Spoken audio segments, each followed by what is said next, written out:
कहते हैं कि घन घन भोलेनाथ तुम्हारे, कौड़ी नहीं खजाने में, तीन लोक बस्ती में बसा के आप बसे बीराने में। मतलब भगवान शंकर तो अवघड़दानी है, उनके पास तो कुछ भी नहीं है, वस्त्र भी नहीं पहनते, दिगंबर है। इसके बाद भी तीनों लोगों को अपार दान प्रदान किया। और ये रुतबा जिसके पास कुछ नहीं है, ये योग्यता सिर्फ उसके पास हो सकती है जिससे ऐश्वर्य का जन्म होता है। भगवान शंकर ऐश्वर्य के दाता हैं। और भगवान शंकर के शिवलिंग का जो लोग निर्माण करते हैं, शास्त्रों में प्रमाण है, जो विद्या के इच्छुक हैं ऐसे विद्यार्थी यदि 1 वर्ष तक प्रतिदिन 1000 शिवलिंग का निर्माण करें तो उन्हें विद्या की प्राप्ति होती है। शास्त्रों में ये प्रमाण है, जो लोग धन के इच्छुक हैं 5 साल तक यदि वो 1000 शिवलिंग का निर्माण करें तो उन्हें धन की प्राप्ति होती है। और भगवान शिव के चारों तरफ विसंगतियाँ देखने मिलती हैं। विसंगतियाँ मतलब भगवान शंकर का जो वाहन है वो बैल, और जो उनकी पत्नी का वाहन है वो शेर, आपस में दोनों शत्रु। भगवान शंकर के जो बड़े बेटे हैं कार्तिक, जिनका वाहन है मोर, और गणेश जी का वाहन है चूहा, दोनों एक दूसरे के शत्रु। इन विसंगतियों के बाद भी उनमें संगति देखने के लिए मिलती है, क्योंकि वो भोलेनाथ है।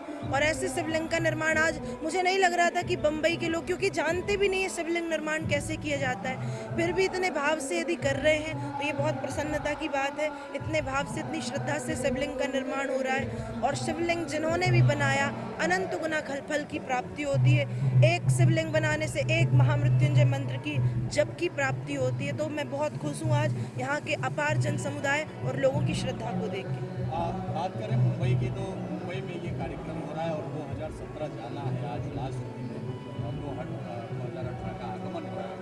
क्या कुछ कहना चाहेंगे? और खास करके मुंबई की बात करें तो मुंबई एक ऐसा शहर है जहाँ पे हादसों का शहर कहा जाता है, और हादसा होता है फिर दूसरे दिन चल पड़ती है मुंबई, इसलिए दिलेरी का भी नाम मुंबई है। क्या कुछ कहना चाहेंगे 2017? देखिए, कलयुग है, और कलयुग में हादसा सिर्फ मुंबई में नहीं पूरे संसार में हो रहे हैं। और दूसरी बात, 2017 जा रहा है तो मैं आज लोगों से यही कहना चाहूँगी कि 2017 में जो भी हमने बुरा किया या हमारे साथ बुरा हुआ, उसे भूल के उसका प्रायश्चित करके हम साल 2018 का अच्छे से स्वागत करें। और कोशिश करें कि इस साल में हमारे द्वारा कोई गलत कार्य ना हो, हम किसी के हृदय को ठेस ना पहुँचाएं, और सबको सुख दें और अच्छे से 2018 का स्वागत करें। एक लाइन में अगर जाना जाए कि भगवान को प्राप्त करने का वो रास्ता क्या है और कैसे, और शिव की महिमा के बारे में और देखिए, भगवान महादेव की महिमा तो ऐसी है कि जिसने इनको भजा ये उन्हीं के हो गए। आपने यदि पीपल के नीचे बैठ के महादेव की पूजा की तो पीपलेश्वर महादेव हो जाएंगे। आप नदी के किनारे बैठ के शंकर की पूजा करेंगे, वो तो नदीश्वर महादेव हो जाएंगे। आपका नाम क्या है? अखिलेश। आप अखिल हैं, अखिलेश। यदि आपने महादेव बनाए तो अखिलेश्वर महादेव हो जाएंगे। जिस जो बुलाता है वो उसके बन जाते हैं। वो इतने भोले हैं, इस वो भाव के भूखे, जिसने प्यार से भजा वो उसके बन गए।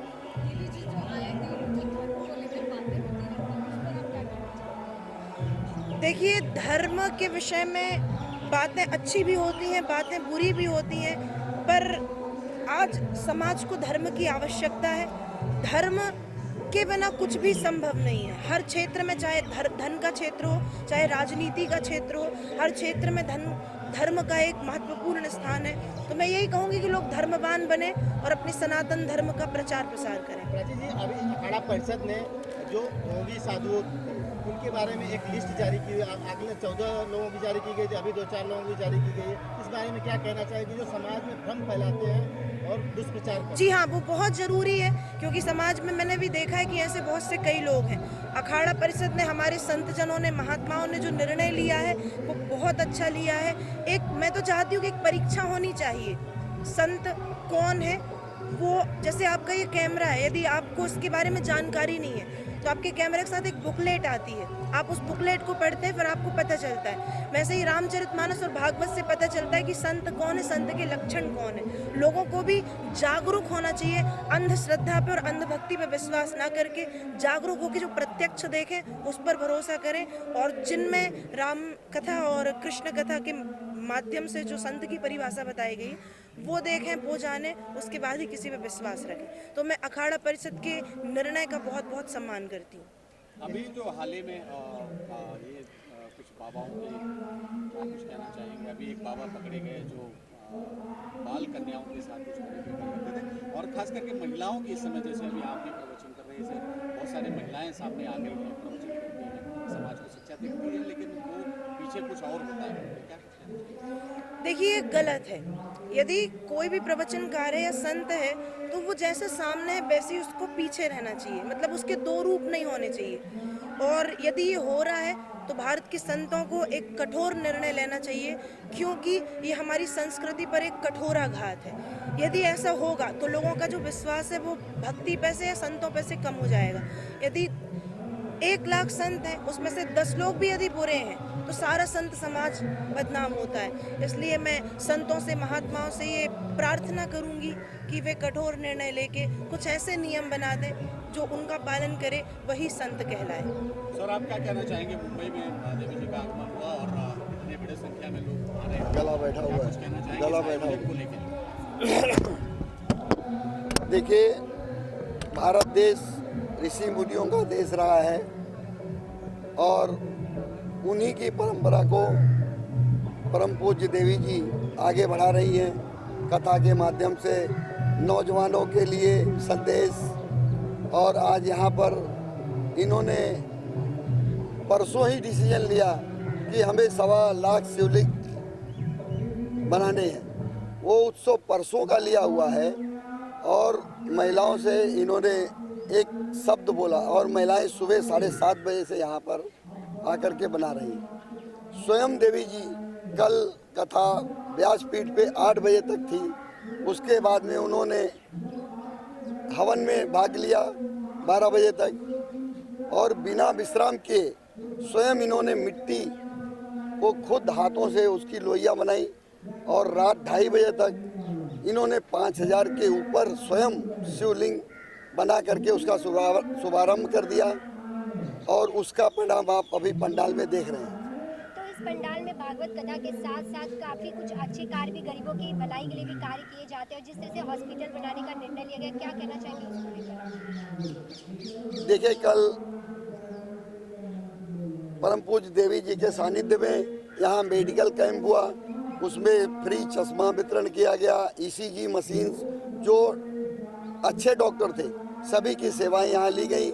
गरीबों के लिए ये ट्रस्ट बना है और हॉस्पिटल भी गरीबों के लिए बनेगा। यही हमारे सुदामा देवी कन्हैयालाल चैरिटेबल ट्रस्ट का उद्देश्य है।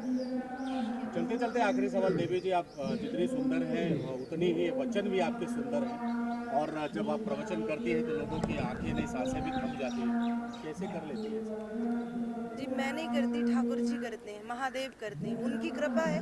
कोई इंसान, हम तो मतलब एक पुतला है माटी के या एक कठपुतली है, हमको चलाने वाले तो भगवान है। यदि उनने सुंदरता दी है, यदि उनने वाणी दी है तो ये हमसे नहीं है, ये उन्हीं से प्राप्त है। तो मैं उन्हीं को धन्यवाद दूंगी कि उनने अपनी सेवा के योग्य मुझे समझा। चलते चलते आखिरी सवाल, जो लोग आज निकलेंगे, 31 है, लोग ड्रिंक करते हैं, ड्राइव करते हैं, उनको क्या संदेश देना? मैं यही कहूँगी कि हम भारतीय संस्कृति से ओतप्रोत लोग हैं, हम सनातन धर्मावलंबी हैं और ये जो शराब है या जो भी है वो पश्चिमी सभ्यता है। तो पश्चिमी लोग क्या करें उससे हमें कोई लेना देना नहीं होना चाहिए।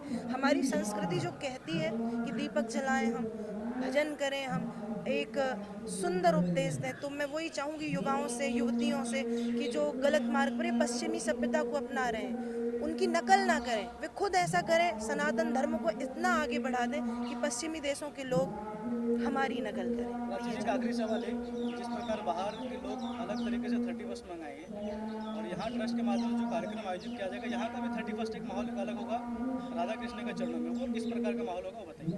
वो माहौल ये होगा कि यहाँ राधा कृष्ण के भजन गाए जाएंगे और जो भक्त हैं, जितनी भीड़ अभी है उतनी शाम को होगी।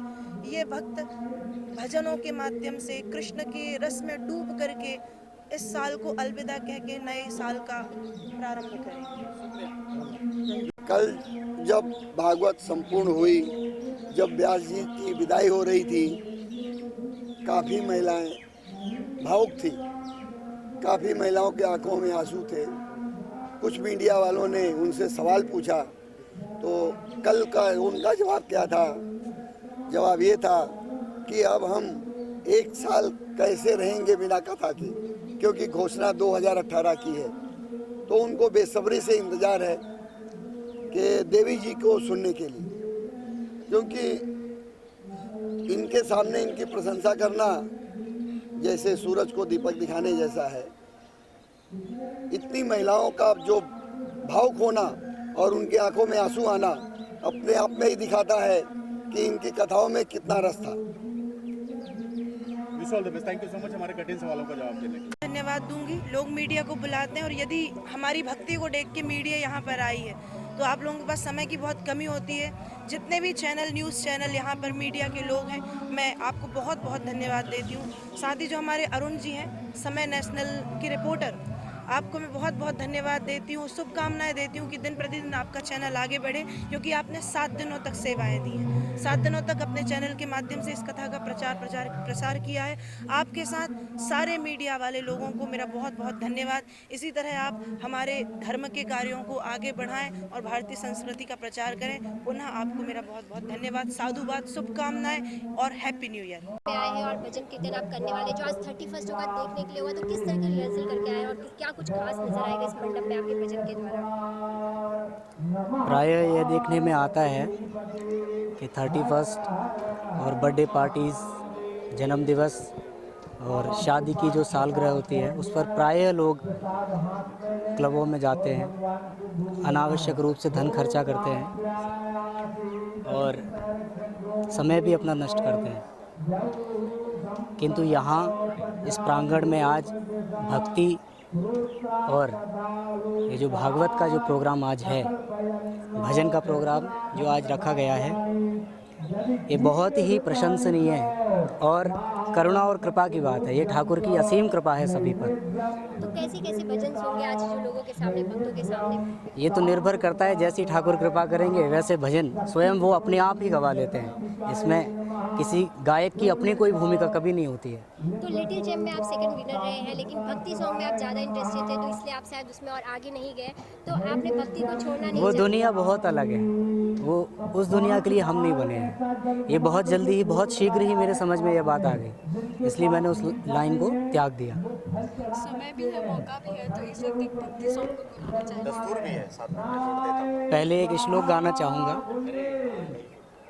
वंशी विभूषित करा नवनीर दाभा, पीतांबरा दरुण बिंब फलाधरोष्ठा, पूर्णेन्दु सुंदर मुखा अरविंद नेत्रा, श्री कृष्णात् परम किमपि तत्त्वमहं न जाने।